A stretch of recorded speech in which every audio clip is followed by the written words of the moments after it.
Go into fourth and fifth dimension.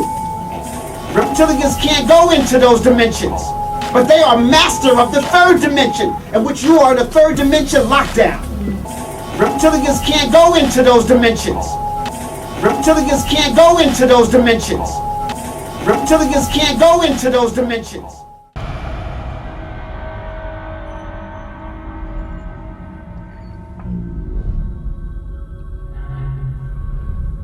You've heard of the tunnel. The one we all go through sooner or later. At the end, there's a door. And waiting for you on the other side of that door is either heaven or hell. Right? And there are these powerful families that are ruling the world, okay? They got back. And most of them are hybrids. Most of them are children or offspring. That's why they don't want to mix blood. Because they are offspring. They are hybrids of other entities that are here.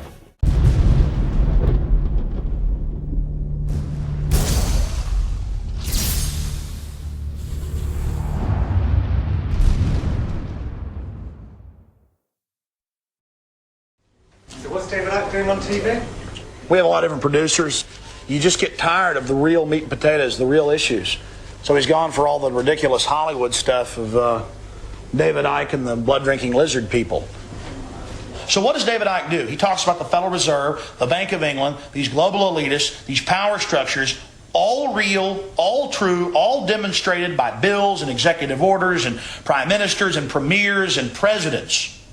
All real meat and potatoes, something you can bite into, something that is easily demonstratable. And then you've got David Icke at the end of all this. He says, by the way, they're blood-drinking lizards. Blood, Al Gore needs blood to drink. So does Prince Philip. I mean, it's asinine.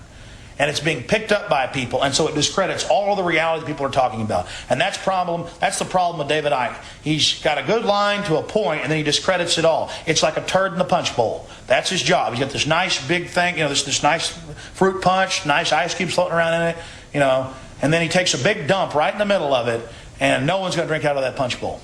But is he in league with them to do that? I think he knows what he has to do in a controlled world to get away with what he's doing and be given attention. And he's either a smart opportunist con man, or he's completely insane, or he's working for them directly. But I tend to think he's just a con man who understands how things works and is just a real opportunist.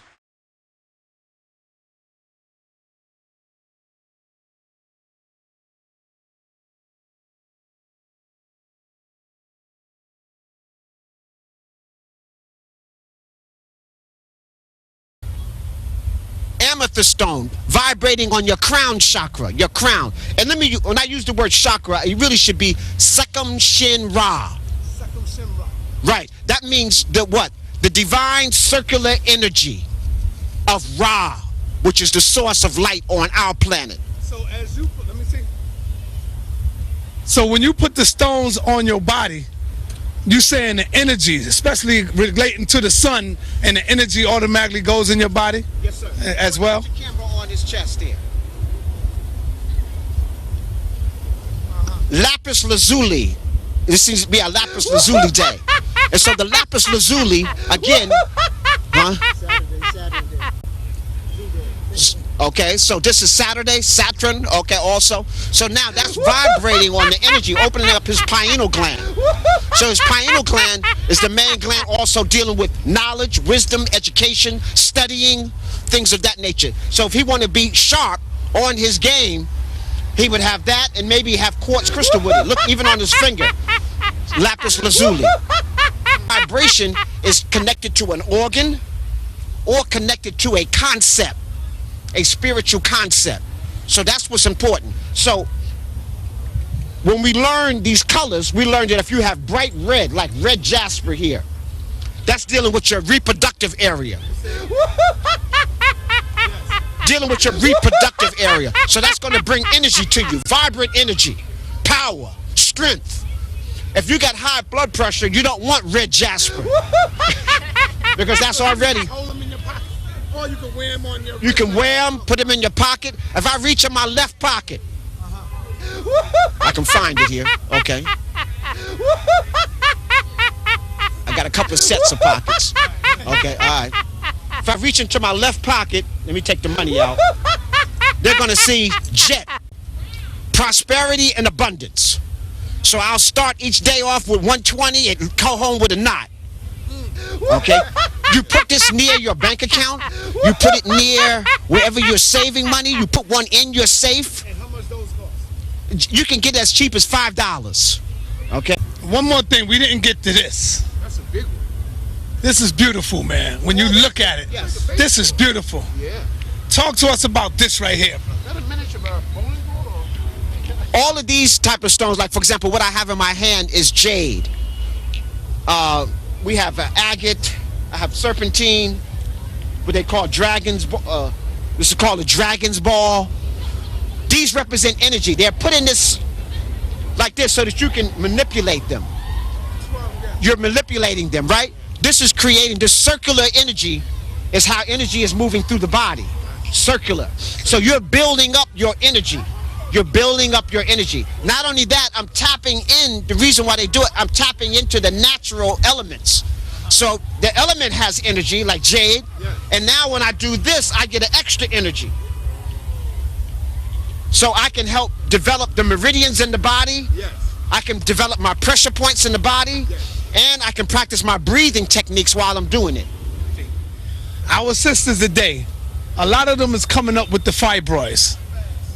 What stone you think is good for our women to carry because of the womb and the fibroids? What stone is real good for the sisters? First of all, male and female should have quartz crystal.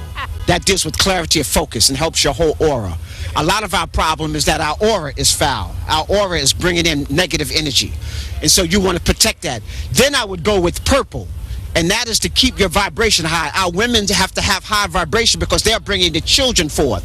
Then you go with lapis lazuli, the dark blue stone, because that's going to help the development. So those three right on the top. So quartz crystal, amethyst. Okay, this is the amethyst, it's the purple stone.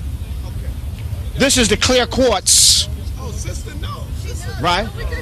Oh, okay, my bad. Go ahead. Okay. And then we can go with the lapis, the dark blue or the blue with the white in it. Okay, so those are vibrations, okay?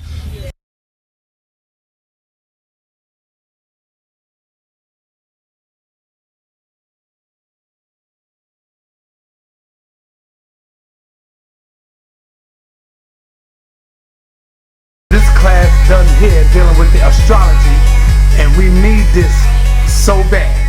Because see, if only we knew and understood the signs of our astrology, we know what type of person that we dealing with, and we can have a better relationship with them because we know how to approach that person or that individual. So I'm looking forward to this right here. This class done here dealing with the astrology, and we need this so bad. Because see, if only we knew and understood the signs of our astrology, we know what type of person that we dealing with, and we can have a better relationship with them because we know how to approach that person or that individual. So I'm looking forward to this right here. It also helps you to better understand yourself, and just knowing your astrological makeup, knowing the astrological components of the day can tell you why you may be having a good day, you may be having a bad day. I mean, I'll use myself as an example because when you're studying astrology and when you first start off, you're always going to use your own chart as your tool of study. So the air signs are Gemini, Libra, and Aquarius. And then last but not least, you have the water signs. Water signs are more emotional.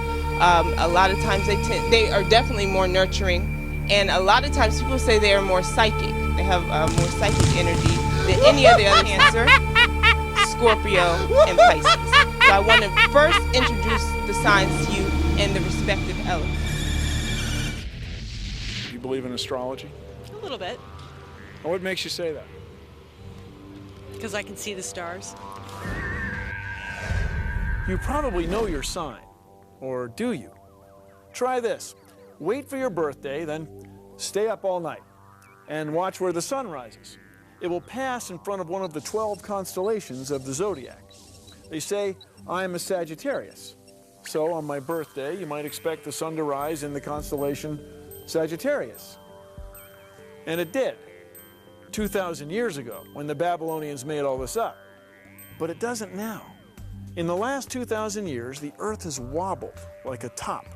So now on my birthday, the sun rises in Scorpio, not Sagittarius. So maybe you'd have to be a Capricorn to be a Sagittarius, and Scorpios would have to be Libras. See, astrologers are off one full sign. In 2,000 more years, they'll be off 2 signs. But they don't seem to care.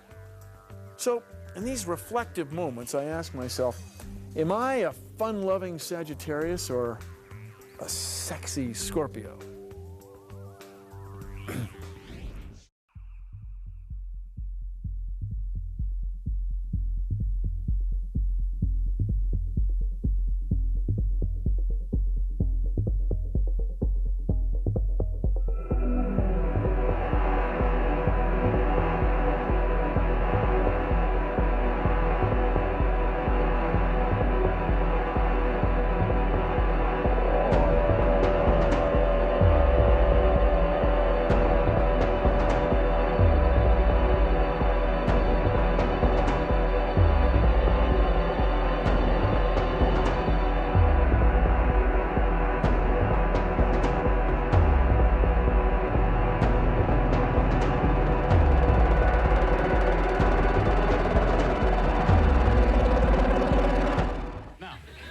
Astrology is the art of predicting or reading a person's fate or future based on the juxtaposition of the sun, the moon, and the planets.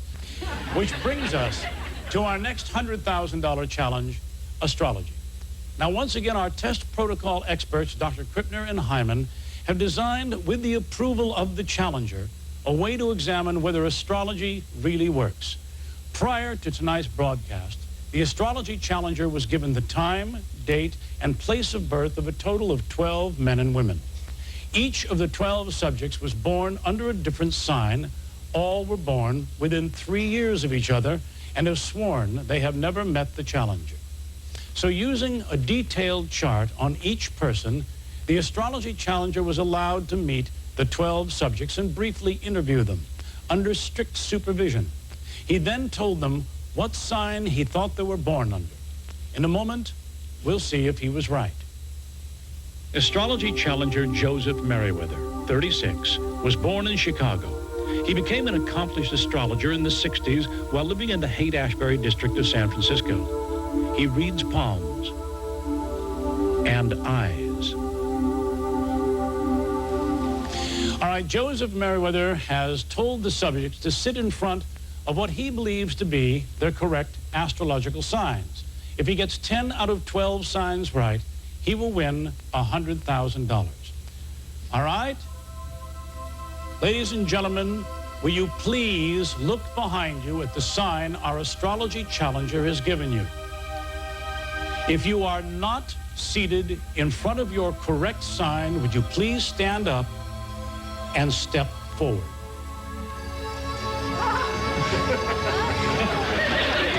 Ooh, well, I'm terribly sorry to say, Joseph, that we did not score well this time, but I thank you a lot for your courage, for coming here tonight and putting your powers to test. Thank you very, very much.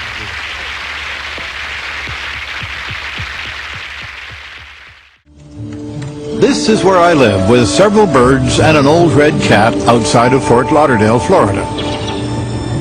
From here, I run my investigations, write my books, and go about lecturing. Recently, I was asked to give a class of college freshmen a chance to evaluate one of the oldest systems of fortune-telling, astrology. You know, I started life as a magician. I still am a magician, I guess. I think it's in the DNA. I'm not too sure. But I'm an actor playing the part of a wizard. I know how people are deceived. I know how they deceive themselves. And many magicians, most magicians, really allow people to deceive themselves. Would you like to see me fool you? Who's wearing a wristwatch here? A regular, ordinary wristwatch. Ordinary wristwatch. You've been a good girl, haven't you? Yes. Let's just say, I thought it was a Rolex for a minute. Oh, well. Now, what time does it say on your watch? It says 9 minutes before 3, and it says it's the 2nd of October, right? Very good. Open up your hand for me, flat, like that. The clean one. Oh, she almost changed, you know that? Almost changed. Now, I'm going to put the watch face down your head. Put your finger of your other hand on the back of the watch, okay? Very good. Now, my watch says 9 minutes to 3, so we disagree slightly, but not enough for any never mind. Okay, what? I'm really concentrating now. Oh, I think I hurt myself. Don't laugh, this is science. Let me see now, holding it only by this. Oh, would you tell the folks what time it says on your watch now, please? It says 3:40. But 3:40. How time flies when you're having fun. Isn't that wonderful? Now, let me show you something. This is such a little tiny itty-bitty watch. Here, hold it tightly in your hand. Don't lose. oh my goodness. What happened? Oh, the gentleman was carrying it over here behind his waist and he didn't even know it. There you go. You have your watch. Do it again. The trickster never works alone. His audience watch, but I did it in if he does his job well, they want to be fooled. Sherla, could you pass that back? Wendy? For the astrology test, each student was given a detailed horoscope. Robin, could you pass it over to Robin? They were told it was drawn up by a professional based on information they had supplied about when and where they were born.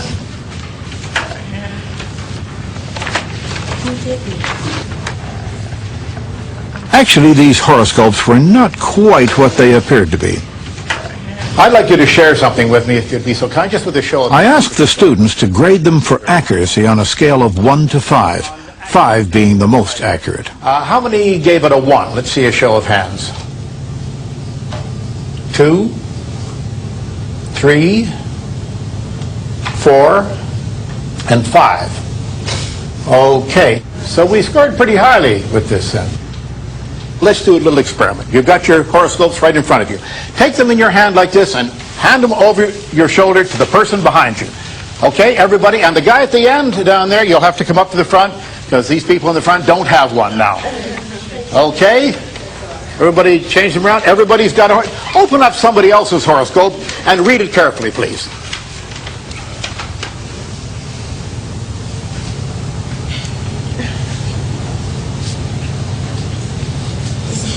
Oh my God! What a surprise! They had all received the same horoscope. The personality descriptions were generally true of everyone, like, recently you have had to recover from a disappointment. Some of them seemed specific because they were so personal. Your sexual adjustment has presented some problems for you. And there were others that anyone might hope would be true. You have a great deal of unused capacity. People like to believe certain things are true. And they like to fall for very specific, enormously accurate horoscopes.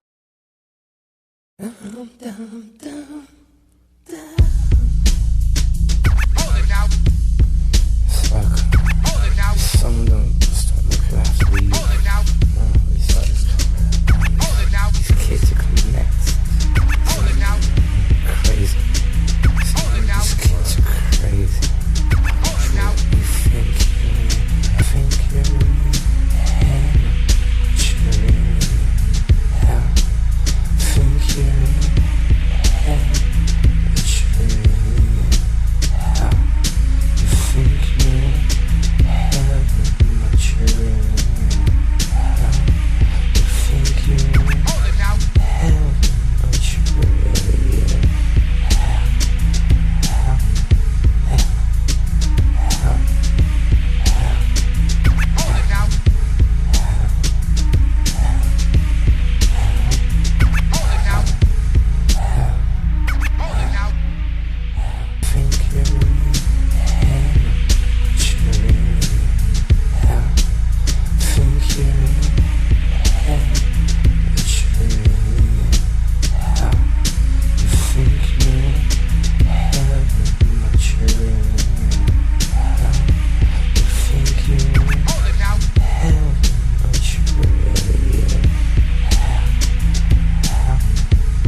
am the devil.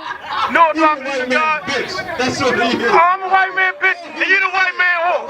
And you the white man whore. I'm sorry. You in the wrong crew. Hey, I ain't mad. Hey, check this out. Hold on. Let's go. Hold on. No. The devil because you work for him. You're a Mason too, right? Here's my point. You're a Mason too, right? I'm not answering that question. Call him a devil. I'm standing right here. Got him. I'm standing right here. Got him. I'm standing right here. Hold on. Are you a Mason? Are you a Mason? Are you a Mason? I'm African. Are you a Mason? I'm African. Are you a Mason? I'm African. Got him. I'm African. He's the white man's I'm bitch. African. That's what he is. Y'all make sure you remember Cesario said on 125th Street that is the white man's bitch. That's why he would not say the white man is the devil. Because with all the killing, listen, the white man running people over with cars right now. The white man shooting brothers just for running, playing tasers on them. The white man locking and killing and he just took Eric Gardner on camera and the brother didn't even get no justice for it. And the white man ain't the deceiver on the face of the planet? I ain't crying. The white man is the devil. I ain't crying. Afraid to say the white man is the devil. Hey, like I said, I don't give credence. Hold on. The word devil just means deceiver. The number one deceiver on this planet is the goddamn white man. Are you kidding me? And you can't say he's the devil. I can't say he's the devil. He's an atheist, but he won't say he's the devil because he don't believe in God. Hey, Josiah. Hey, Josiah. You gonna give it to me? I'm gonna give it to you. Because he's a crazy ass motherfucker. Watch this. First point, right? You spent the whole motherfucking day dealing with a goddamn book that's talking about everybody that's motherfucking dead too. Alright? Everybody in the fucking Bible is dead. Let me finish, nigga. You cut me the fuck off, right? He still ain't said the white man is the devil. And is afraid to say the white man is the devil.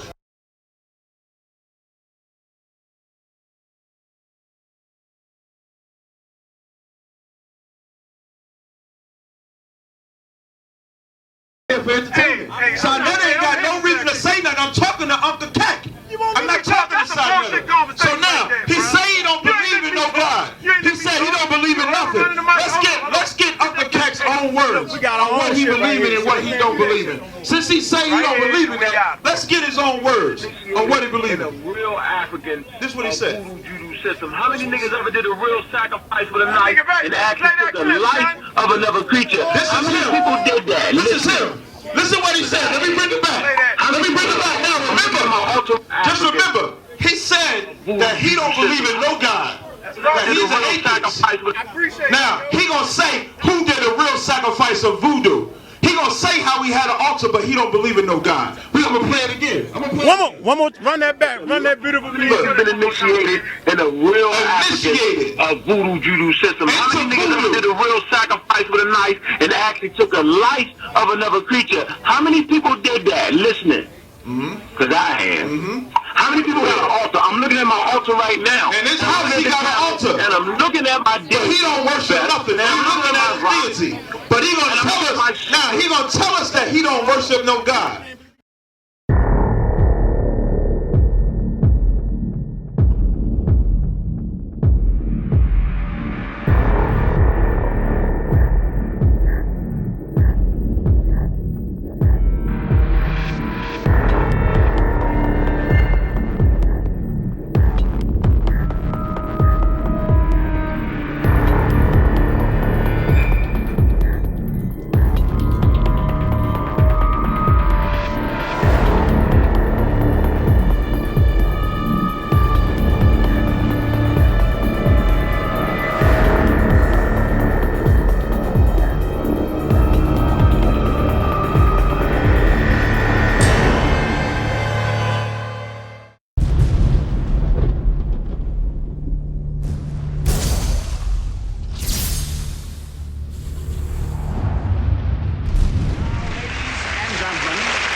I want you to meet a very interesting young man. He is only 21 years old. He's from Salt Lake City, and he's the founder of the Institute of Shaolin Kung Fu, and the subject of much controversy. Welcome, James Heydrich.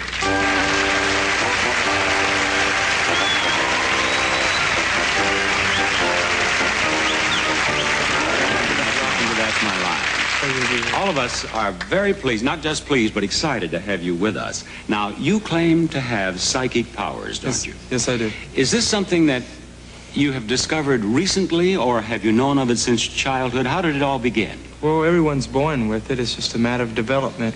How did you develop your psychic power? Well, through background and through training from an old Chinese master.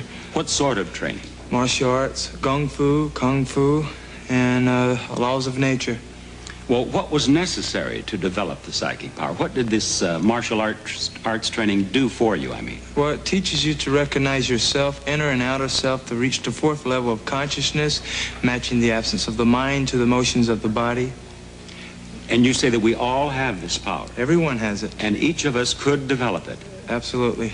Now, you are going to demonstrate this psychic power on That's My Line. Yes. What are you going to do, James? I'm going to move a pencil for you. With just psychic powers? Just psychic powers. Very well. Here's a pencil, James. Show us.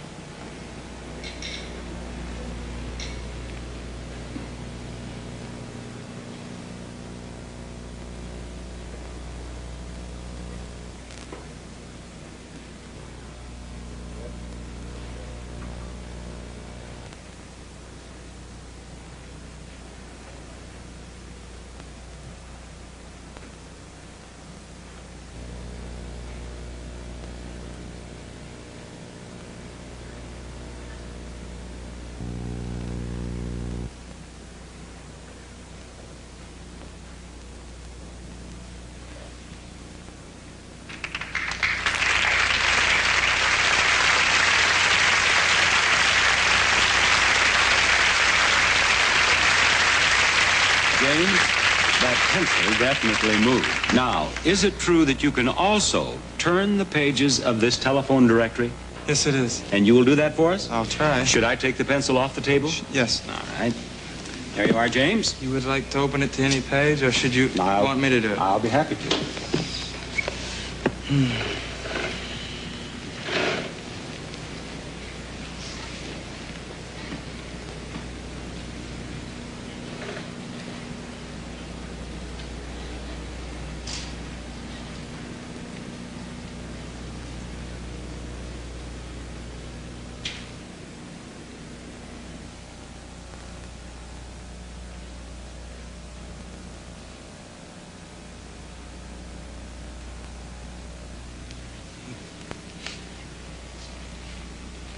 Okay, let's get it. I'll get it. Ready?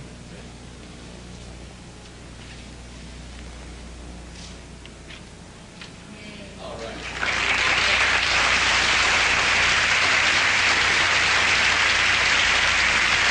James, you turn the page of the telephone directory. Now, these demonstrations, you did these same demonstrations on That's Incredible. Yes, I did. And as you know, the amazing Randy maintains that you did not use psychic power, but that it was trickery. And he is prepared to pay you $10,000 if you can do it using psychic power. Later in our show, you two will meet head to head, and we will test your psychic powers to the nth degree. And I know that you at home are not going to want to miss that.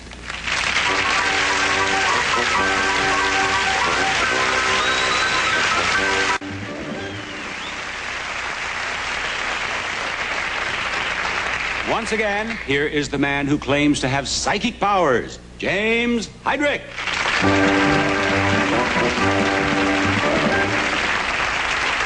James, welcome back to our stage. You did a most impressive demonstration earlier in our show. If you saw it, I'm sure you were impressed. If you did not, let me explain that James moved a pencil without touching it, and James turned the page of a telephone directory without touching it. And you claim to have done that with psychic power. Yes. Now, you're prepared to demonstrate your psychic powers again. You've warmed up. You're ready to go, are you, James? Very well. Let's welcome back a man who has made a name for himself as a master trickster and the author of Flim Flam, The Amazing Randy.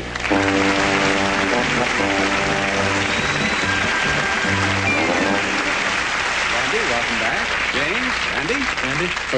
Now, you saw James' demonstration from backstage. Yes, I did. And do you accept that as a demonstration of psychic power, or do you believe that he used trickery? I don't accept it as a demonstration of psychic power, Bob. I think that the solution is rather simple. I think that Mr. Heydrich is merely, to accomplish this effect, blowing on both the page and on the pencil. I see. Now, you originally asked him to demonstrate in two different ways his psychic power. But as I understand it, you are now prepared to waive the demonstration with the pencil. Yes, and the reason is rather simple, because the pencil reacts to even the currents of the air conditioning in this studio. It will be very difficult to try to put controls on it in such a way that normal currents of air that are present all the time would not move the pencil. For example, it moves very, very easily. All right, you're not going to ask him to do that. That's one down, one to go, James. You are prepared to pay him $10,000 if he can turn the page of the telephone directory with certain controls. That's Is that right. You have the $10,000, do you, Randy? I do indeed. It's right here. I've carried this check now for going on 17 years, Bob. There it is, a check for $10,000 awardable to the gentleman should he be able to successfully perform the demonstration. I would like to introduce our panel of judges. And our first judge here, Dr. John Palmer, is a psychologist and professor of parapsychology at John F. Kennedy University. The seat right there, Dr. Palmer. We have Dr. Stephen Drake, astronomer and expert on stellar evolution at UCLA. And our third judge is Dr. Ronald Markman, assistant clinical professor of psychiatry at USC.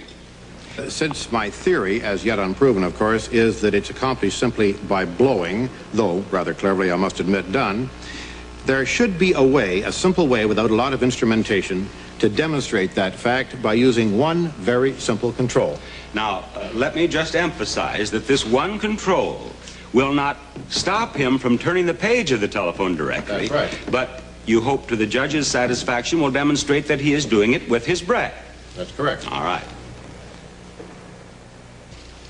Now what I have here is particles of a white plastic, which when given a good puff, good heavy puff of air, will, I think, rather conclusively show whether or not blowing is a method accomplished. Now, it will not, perhaps, in some way differentiate between genuine psychic power and actual blowing, but it certainly should be very interesting indeed to see what now occurs.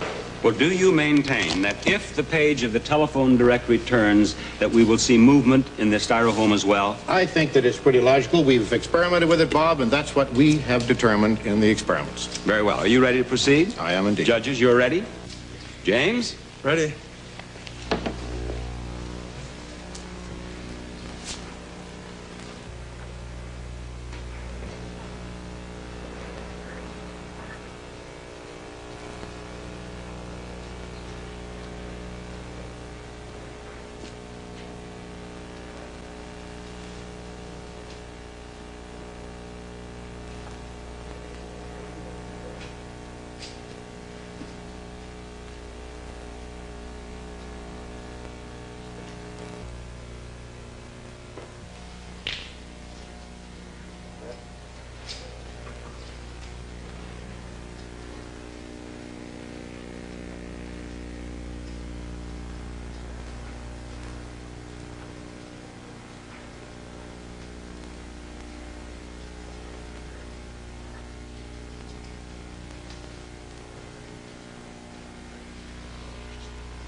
times am I gonna have to do this? Once? This time. How many pages? Just one page, once. This time and once more. Now, James, you had another question. Mm-hmm. What would you like to ask? Okay. The styrofoam and the lights form electricity which pulls the page. Look.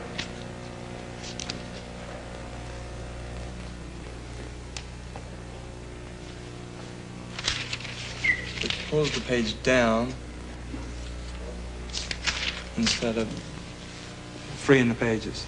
All right, and what would you like to ask us to ask Randy to allow you to do or for me to do? To either take something else, either lighter or something that is going to keep, that isn't going to form like static electricity. You mean put something else, some other material around something here? That is not foam. Foam causes static electricity, and the light is what heats it up. All right, Randy, is there anything else that you can put around the telephone directly? I've heard the question, but the question is not valid because it's making an assumption which is not true. The foam does not in any way create static electricity, and Mr. Heydrich, in demonstrating that the pages were clinging together, didn't demonstrate it to my satisfaction. I think we could perhaps ask the judges for their opinion on that. I am not a scientist, so I'm not qualified to declare on it. Judges? Whatever static electricity exists in the styrofoam would not really affect the movement of the page or the clinging of the pages together, in my opinion. I would add that if this is in fact psychic functioning, I don't really see why that would make a difference. Very well. Randy, would you allow me to turn perhaps half dozen pages and then put them back? Oh, yes, you may do that, please. James? I'll just lift up 1, 2. Lift them in a bunch, if you would, Bob. Just take about a quarter of an inch of them. All right, there, like that? That's fine. Gently, place them down gently so it doesn't disturb the foam.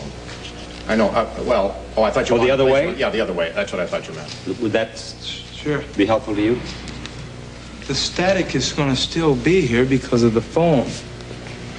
See, that's what I'm Well, it is saying. the opinion of the judges that there is not enough static formed by the foam to be a problem. So, under the conditions agreed upon, it would seem that now you should at least try with psychic power to turn the page of the telephone directory, James. Okay.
It's not going to turn for you? No, it isn't.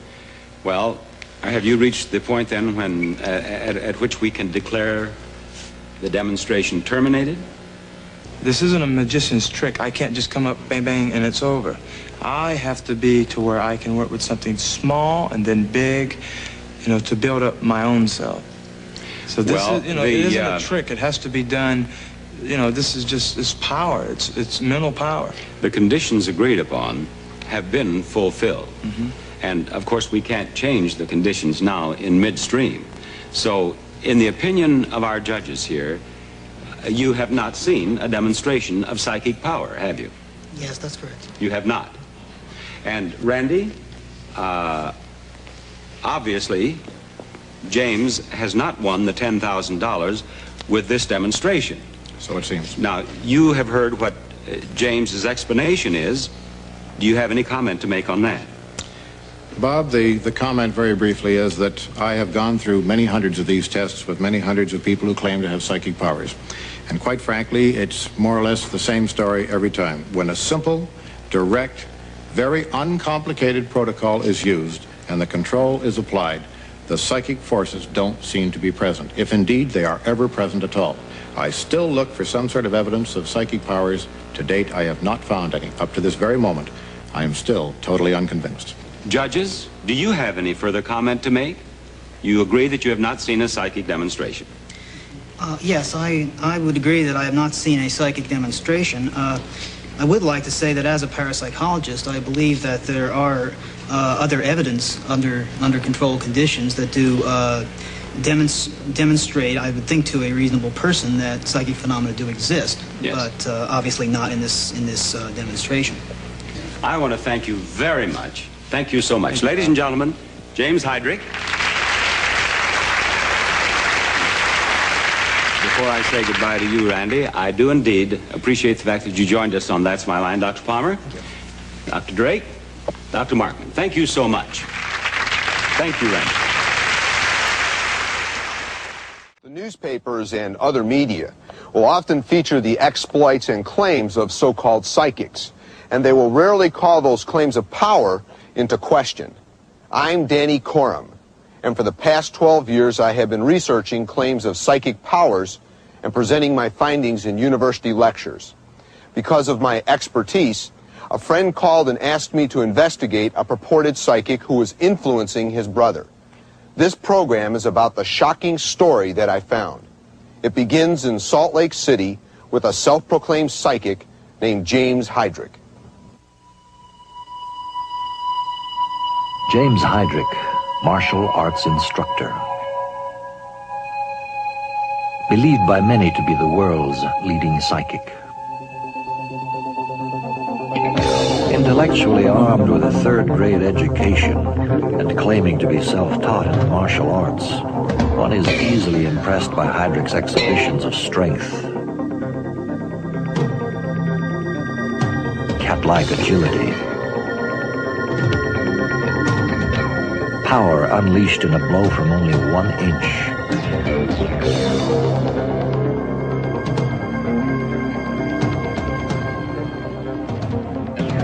And the blind man's version of combat.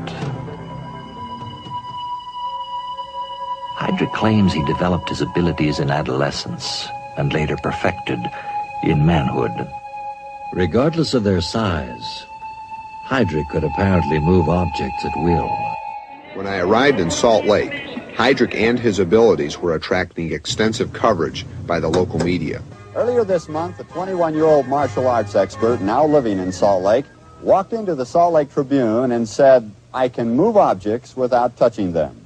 Reporters and editors, skeptics and believers together watched as James Heydrich did, in fact, move pencils, turn pages in a notebook, and flutter the leaves of a plant. A publisher in Chicago wants to market a book about Heydrich's life, and some producers of national programs, including Johnny Carson and That's Incredible, have also expressed an interest in what he does.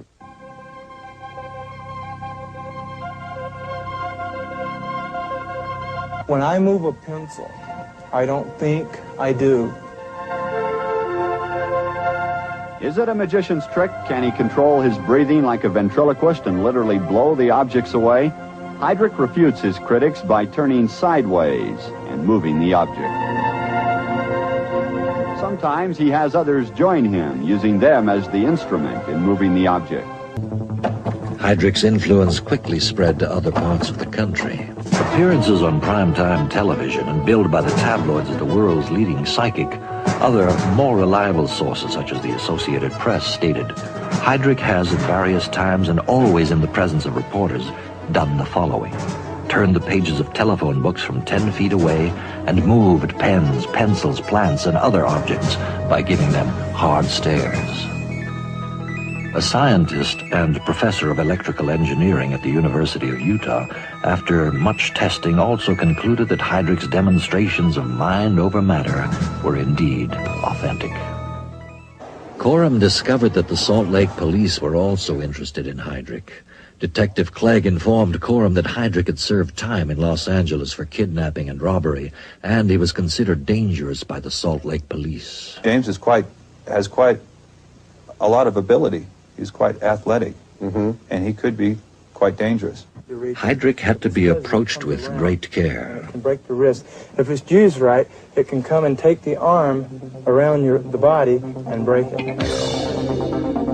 There was no doubt in Corum's mind that Heydrich was a threat, but even more alarming, the negative influence on others, and his powers.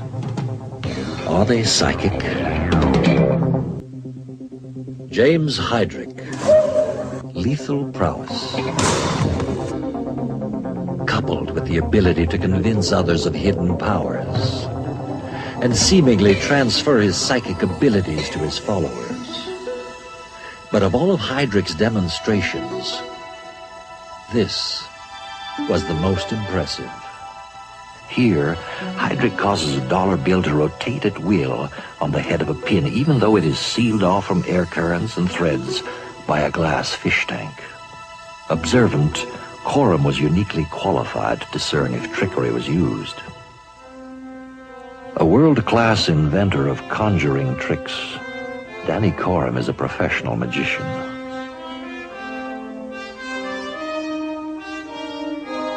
With over 20 years invested in the mastering of his craft, Coram has developed the surgeon-like skill necessary to manipulate matter without regard for the laws of science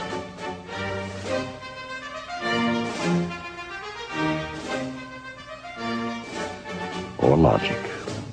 The author and publisher of numerous texts for magicians, Coram specializes in a style of conjuring using borrowed objects and with his audience only a few inches away. You have a $5 bill? I just happen to have one right here with me. In his office, Coram displays his skill for a television interview. Show both sides. Nothing else in this. By the way, I pulled back my sleeves so you would know there's nothing up my sleeves, right? Certainly. You fold the bill in half once like this. You fold it in half again like this.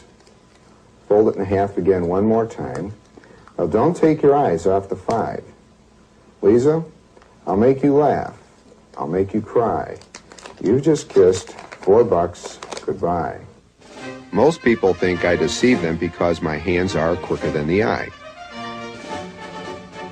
Here you can see the same trick but in slow motion. And it is still impossible to perceive how the trick is done. The principles of our craft have become so sophisticated that if Houdini were alive today, he too would be fooled by the tricks of the modern-day magician. In his book, The Fakers, Coram summarizes his investigations of alleged psychics, and it provides the basis for his university program, Fraud and the Supernatural, in which Coram presents many demonstrations which might easily be interpreted as psychic powers. Here Coram has invited 5 people to join him on stage. 4 of the participants are asked to write down the name of someone they know. This participant is asked to write down the name of a deceased person she knew. Now wait until my back is turned before you begin writing on your slips of paper, and then fold your slip of paper after you've written the name. Coram has never met any of these people before. The names are then folded, mixed, and given to the person on the end. The woman standing next to Coram is a registered nurse, taking his pulse. What I'd like you to do, ma'am, continue holding my pulse, is I'd like you to take up one of the slips of paper and hold it up to your forehead. Okay? If you notice any change in my pulse, let me know immediately. How's my pulse? Fine. Is it faster or slower? It's the regular pulse. About the same rate? Okay. Would you please put that piece of paper down and pick up another one? How's my pulse? It's the same. It's not slowed down at all? No. All right, put that one down, pick up another one. How's my pulse? Fine. The same. Without warning, Coram's pulse stops. It stopped. I'm sorry? It stopped. I have no pulse. My pulse has stopped? Yeah. There is no pulse? You're holding the name of the deceased. Let me have it. Do not open it. Hold it pressed tightly against your head. I want you to look at me. This was a gentleman, wasn't it, that you knew very well? He was a friend. And his name is Bruce Prather. Yes.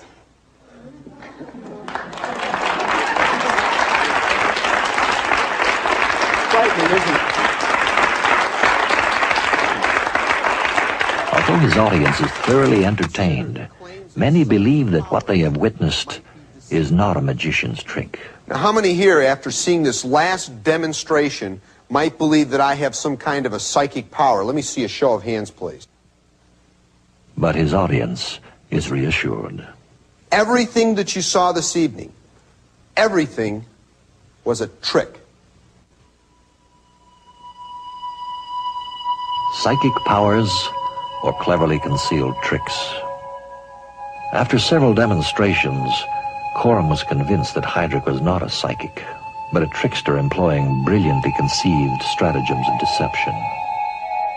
Retreating to Dallas, Coram worked to duplicate Heydrich's methods. I believed Heydrich used a refined technique of exhaling puffs of air which caused the pencil to rotate. To accomplish this, the pencil must first be balanced on the edge of the table. Then, a puff of air is exhaled, not at the pencil, but at the table's surface. The air currents moving along the surface contact the delicately balanced pencil. To spin the pencil in the opposite direction, a puff of air is directed at the other end of the pencil. Duplicating Heydrich's head turn was far more difficult. With proper timing, I believe the head could be turned before the air currents reach the pencil. And with practice, success.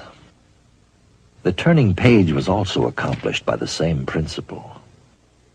If you release the puff of air at the tabletop, a page with an upturned edge flips over. I also experimented with a method where air currents were not involved. In this method, which cannot be disclosed, the page slowly turns. Illusion extraordinaire. But this was Coram's toughest challenge. Motion in a dollar bill, sealed from trickery. My immediate thought was that Heydrich used a cleverly concealed device, but after examining the props, I ruled this out. I noticed, however, that the bill only revolved when Heydrich was at one end of the tank, so I had one of my crew divert Heydrich out of the room. As I anticipated, my airline ticket and credit card easily slid unhindered beneath the tank's edge. The doorway for Heydrich's air currents, a narrow gap between the tank and the table. Heydrich took advantage of the unobvious. Most fish tanks, due to imperfections, will not meet a table flush on all edges. Thus, the seal is imperfect. As in the pencil trick, Coram discovered that gentle puffs of air directed at the table's surface will carry under the tank's edge and hit the dollar bill, setting it in motion. Few magicians have ever taken such a simple and obvious principle and yet made it so deceptive. To be certain that Heydrich would not refute his explanations, Coram filmed each of Heydrich's demonstrations in Salt Lake City with restrictions. A strategically placed and highly sensitive microphone thwarted the pencil illusion. We knew that Heydrich was afraid that our microphone could pick up his blowing. I'm gonna need music, I'll bet. You think so? Yeah, I just can't, it's too quiet. He wanted music to cover his blowing. When Coram refused, failure. The dollar bill trick, foiled by securing tape along the tank's edge, and again, failure. The next day, Coram and Heydrich flew to Dallas for another taping session. On this day, Coram removed his previous restrictions. I told the sound technician to inform us that the mic levels had to be turned down due to feedback. We had a problem with the audio, we'll have to do it over again. All right. With the mic obstacle eliminated, the pencils moved. Later, Heydrich attempted to transfer his pretended power through Coram. But unbeknownst to Heydrich, Coram blew on the pencil first. Heydrich was startled. For the dollar bill test, Coram supplied a tank where only one corner would not meet the table flush. This corner was turned away from Heydrich. The dollar bill remained motionless. The glass is so hard to work through sometimes. How about if we turn it? Maybe, would that help you? Yeah. Turn it. It doesn't matter, still. With the corner now accessible, movement. And when Heydrich again pretended to transfer his power through Coram, Try and get it to go back the other way? Coram brought the bill to life. Never knowing that Coram was a professional magician, Heydrich was again bewildered. We already done it twice. Yeah, but just sing right. Something's not right. What? I don't know. It's going to look good from here. Cut off film. No, do you think that we're going to do something with it? At a later taping, Is that what you're saying? It's not right? Heydrich is reluctant to demonstrate the page-turning trick. I don't want to do it. I don't. Forget the part He about becomes man. increasingly agitated Because this, I don't understand, man. This ain't cool at all. and finally explodes. This makes me mad every time. Heydrich and his claims of power were a destructive force.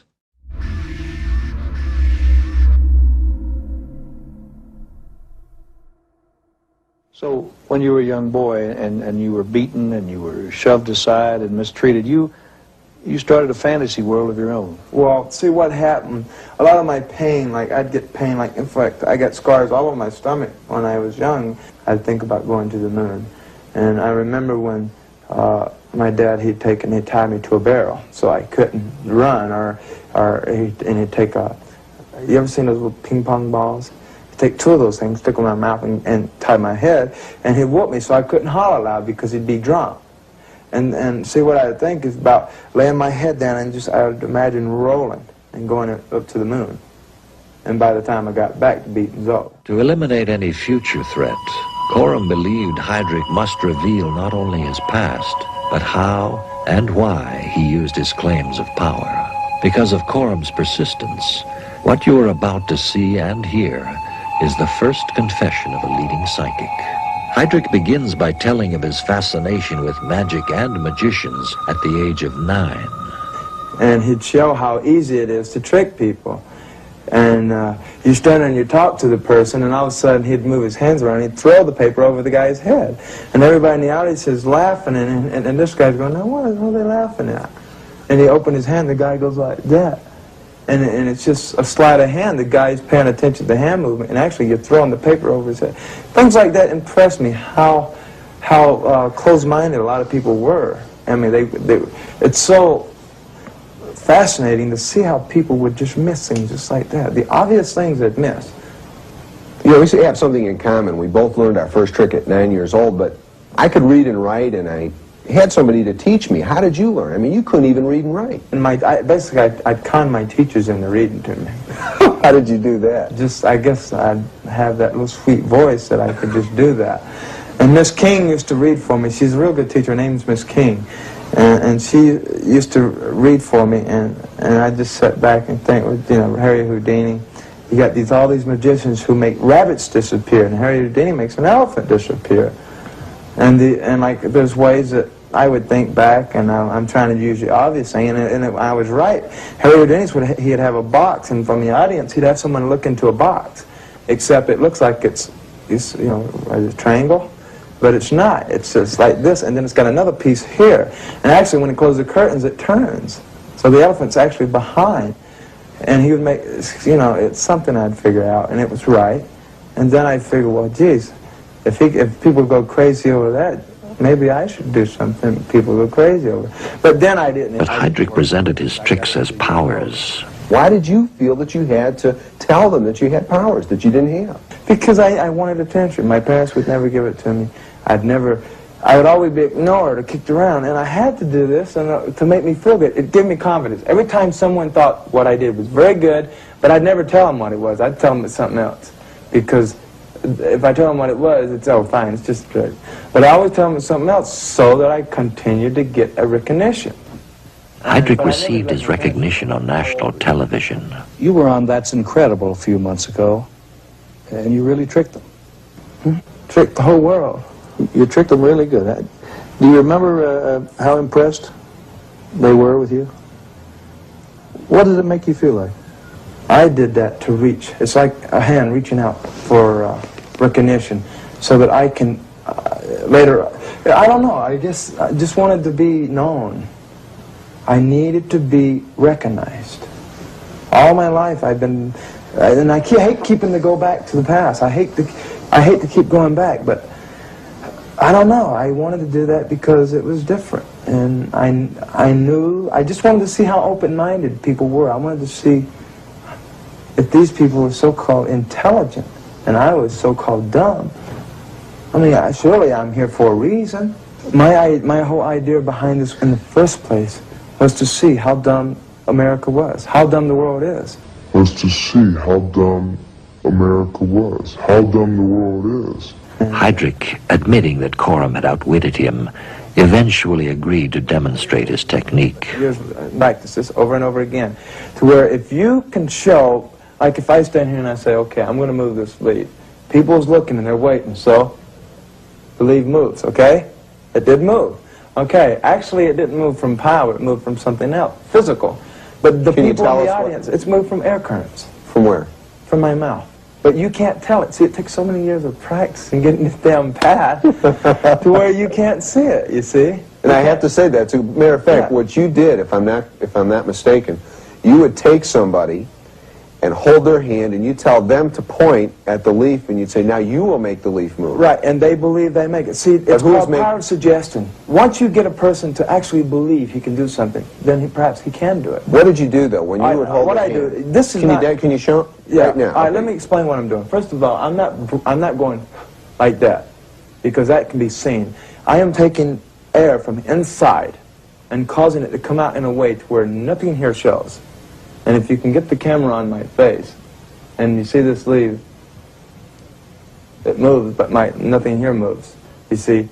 And what I'd do is I'd grab the hand, and I'd do like this, see. And it's already moved, because I can direct it in a way so it's round. It's hit on right every time. And my practice, I spent a year and 6 months in solitary confinement, and all this time I've been thinking, and I said, that's it. And you could take all the time you wanted to learn how to breathe and make it move. And I'd spent hours and hours and hold my breath and breathing, different breathing controls, different things. So many ways, and I could make deputies think someone touched them on their neck or something, because I could breathe in a way, and I'd be looking over here, and they'll feel something, and I'd say, that's a ghost. And they'd right on the floor. They'd go running out of the place. And it's something that was fascinating to me, and it got me recognition. I mean, every deputy in that jail was so frightened. That guy's possessed. Yeah. I remember when I was in the chaplain's office. While in jail, Heydrich was taught by a chaplain to read and write.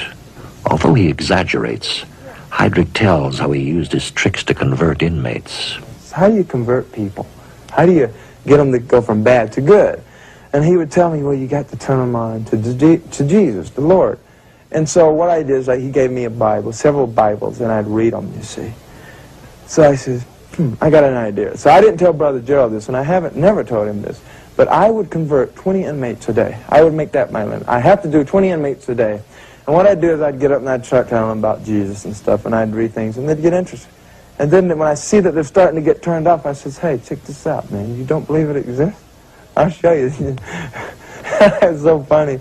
These guys' eyes, What did you do? I'd take the pages of the Bible and I'd say, if the Lord is here with me, make these pages move. And you'd open the pages of I'd open the Bible and I'd say, hold the Bible or something, and I'd say, Father, in the name of Jesus Christ, make these pages move.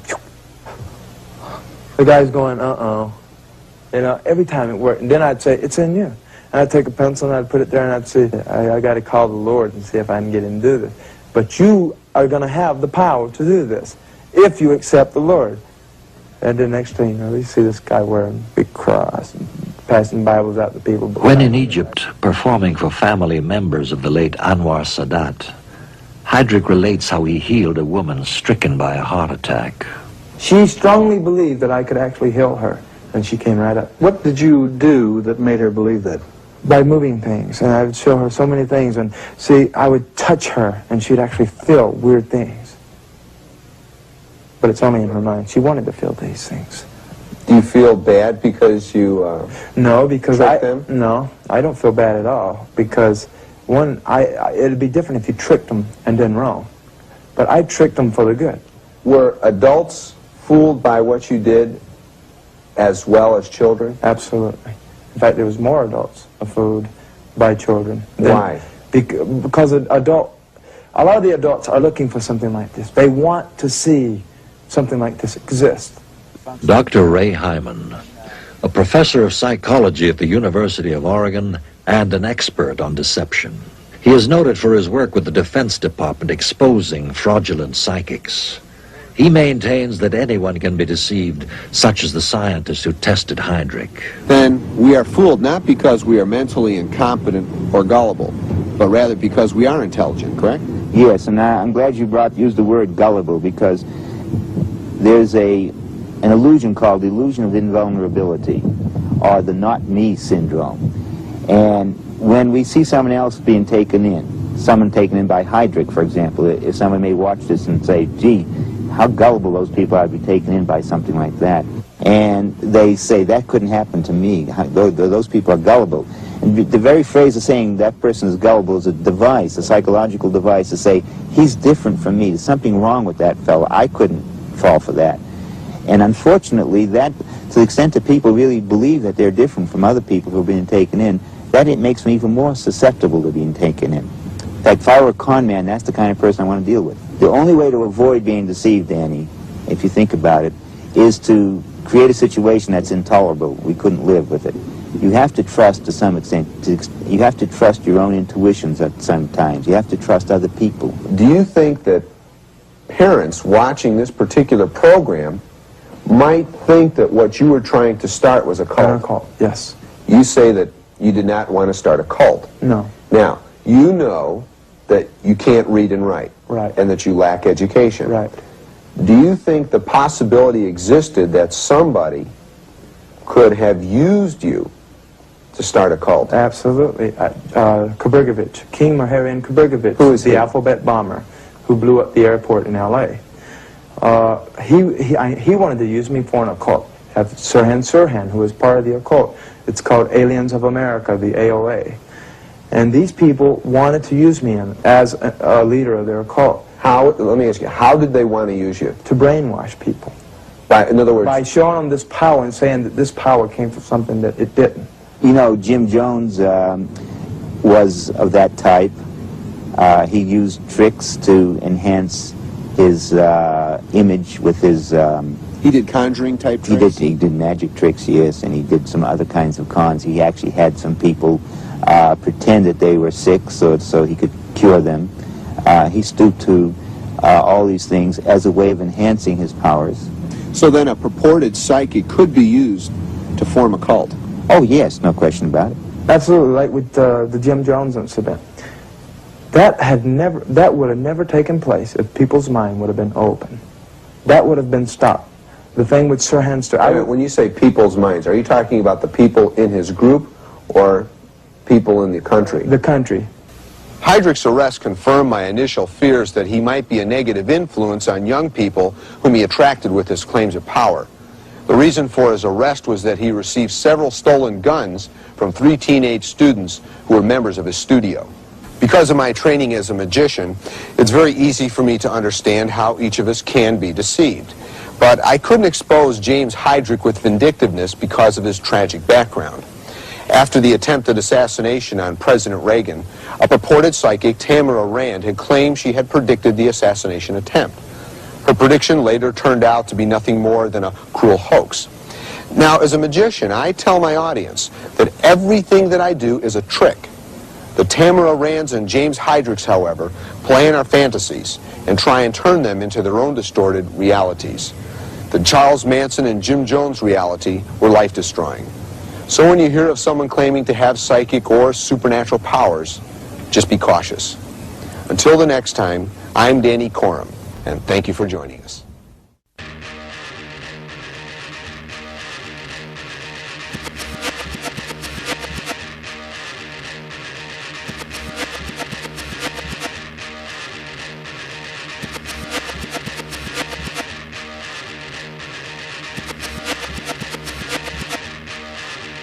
This is a warning, another cut to move on.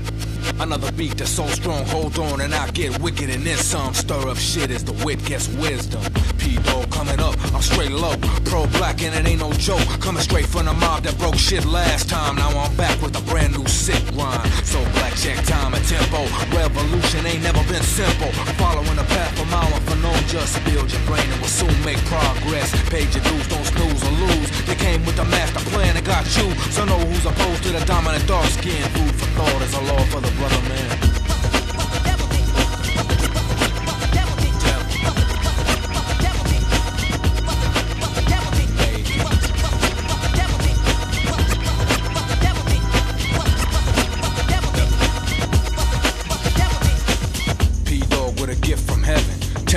16.7 keeps you locked in time with the program. When I get wild, I'll pile on.